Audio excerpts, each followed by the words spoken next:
Assalamu alaikum students, Bismillahirrahmanirrahim. Today we are going to study the summary of English summary of the judgment story जो है इसकी Urdu summary मैंने आपको करवा दी थी। तो इस स्टोरी के जो मेन कैरेक्टर थे वो जॉर्ज थे जो कि प्रोटोगनिस्ट हैं। The story begins when a young businessman, George Bendman, tries to write a letter to a friend living in Russia. George has not seen his friend for 3 years and deeply contemplates whether he should discuss the detail of his life with his friend that he has recently become engaged to a woman from a well-to-do family and business has grown quite dramatically in last 2 years. अब इस story का आगाज़ जो है ना एक businessman से होता है जिसका नाम जॉर्ज है। जॉर्ज बेंडमैन है और वो जो है ना अपने दोस्त को जो कि रशिया में रहता है, रूस में रहता है, उसको एक ख़त लिखने की कोशिश कर रहा है और तकरीबन 2-3 साल से उसने अपने दोस्त को जो है देखा नहीं है। अब वो इस कश्मकश में है कि उसे अपने दोस्त के साथ अपनी पर्सनल लाइफ के बारे में सारे इश्यूज़ को डिस्कस करना चाहिए कि नहीं चाहिए, उसे बताना चाहिए कि नहीं कि उसकी जो है ना एक वेल ऑफ फैमिली की लड़की से मंगनी हो गई है और उसका जो बिज़नेस है ना वो बहुत ही जो है प्रोग्रेस कर रहा है। But George's friend has not been feeling well in Russia and in George's words he had resigned himself to become an incurable bachelor with a little commercial success.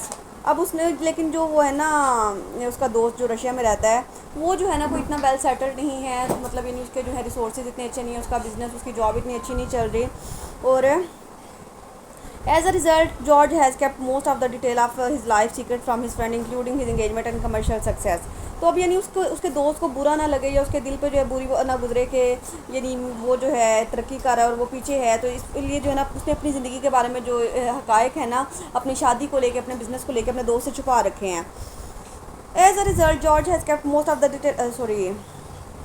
George rationalizes this by saying he's afraid that his friend would get hurt. अब उसको ये लगता है कि अगर उसके दोस्त को ये पता चलेगा ना तो उसको दुख पहुंचेगा और वो that he might envy him और ये भी हो सकता है कि वो उसे हसद करे. So he don't want to disappoint his friend, इसलिए वो अपने दोस्त को मायूस नहीं करना चाहता. But after considering the issue for a while and after realizing how his finance was offended by George for keeping their engagement a secret from his friend, he ends his letter with the news of his engagement to Fräulein Frida Brandfeld. अब क्या है कि लेकिन फिर वो कहता है कि यानी अपने दोस्त से ये सारी बातें छुपाना भी जो है ना अच्छा नहीं लगता, तो फिर वो जो है ना एक लेटर लिखता है और उसमें बताता है कि उसकी जो मंगनी है वो एक जो है ना फ्रीडा नाम की लड़की के साथ, फ्रॉलिन फ्रीडा नाम की लड़की के साथ हो गई है। He finishes the letter and goes to the another room to consult his father about the situation. अब वो अपने बाप से मशवरा करने के लिए खत लिखने के बाद अपने बाप के कमरे में चला जाता है. Being busy with his business and fiancée, George has not set foot in his father's room for months. तो यानी अपने कारोबार में और अपने मंगेतर के साथ वो इतना ज़्यादा मसरूफ़ हो गया था कि उसने कई महीने तक जो था ना अपने बेटे के पाँव जो है ना अपने बाप के कमरे में कदम तक नहीं था रखा. The room appears shockingly dark and the windows are close. अब वो कमरे में जो है ना अंधेरा ही अंधेरा होता है और जो है खिड़कियाँ भी बंद होती हैं. And the remains of his father's breakfast stands on the table. और उसके बाप का जो बचा हुआ खाना होता है वो भी टेबल पे पड़ा होता है. Stands on the table because not much of it has been eaten, क्योंकि उसने ज़्यादातर खाना नहीं खाया होता. तो टू जॉर्ज सरप्राइज वो जॉर्ज को देख के हैरान रह जाता है. His father does not recall his friend in Saint Peter detecting a certain weakness in his father. George reproaches himself for neglecting his father. अब यानी उसके जो है ना उसके बाप ने इतने महीने जो है ना अकेले बसर किए होते. पहले उसका एक दोस्त भी आ जाया करता था लेकिन अब वो भी नहीं आता. तो जॉर्ज जो है ना अपने बाप की हालत देख के हैरान रह जाता है और वो जो है ना उसको बहुत शर्मिंदगी होती है कि वो अपने बाप को कितना इग्नोर कर रहा था. मेरा बाप जो है किस हालत में पहुंच गया है. He resolves to take care of his father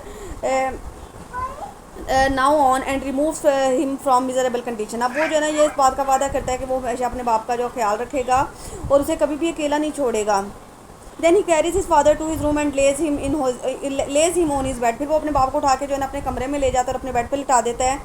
then George draws the blanket high over his shoulder. उसके बाप के कंधों पे जो है ना वो कंबल देता है.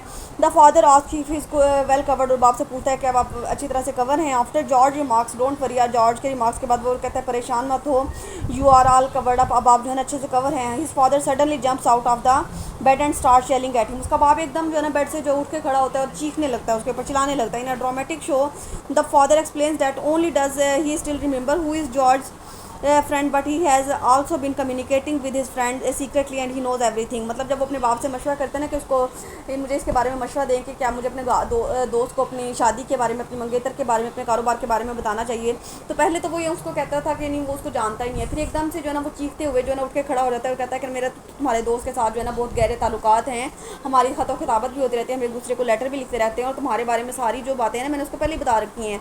The father talks in an executive way and ends in a speech by saying so now you know what else existed in the world outside of you before you knew only about yourself। वो कहता है कि तुम्हें किसी से लेना देना नहीं है, तुम जो हो ना तुमने तो सिर्फ अपनी ज़िंदगी तक तो खुद को महदूद कर रखा है, तो तुम्हें सिर्फ अपना ही पता है, तुम किसी को नहीं जानते। Yes you were a truly innocent child, तुम बहुत मासूम बच्चे थे, but you were even more truly N evil man, लेकिन तुम बहुत बुरे इंसान निकले हो। एंड फॉर डैट रीज़न, और यही वजह है कि I hereby sentence you to death by drowning, और मैं चाहता हूँ कि तुम जो हो ना कहीं डूब मर के जो है ना अपनी जान ले लो या मर जाओ। George immediately runs to nearby bridge, George जो है ना फौरी तौर पर करीबी जो पुल होता है ना वहाँ पे जाता है, from which he throws himself into the river and drones, और खुद को जो है ना दरिया में फेंक देता है और डूब के मर जाता है अपने बाप की बात पे अमल करते हुए। ये हमारी इसकी इंग्लिश समरी था। आई होप सो कि आपको अच्छे से समझ आ गई है। But if you find any kind of any ambiguity feel free to ask me. Take care, अल्लाह हाफ़िज़।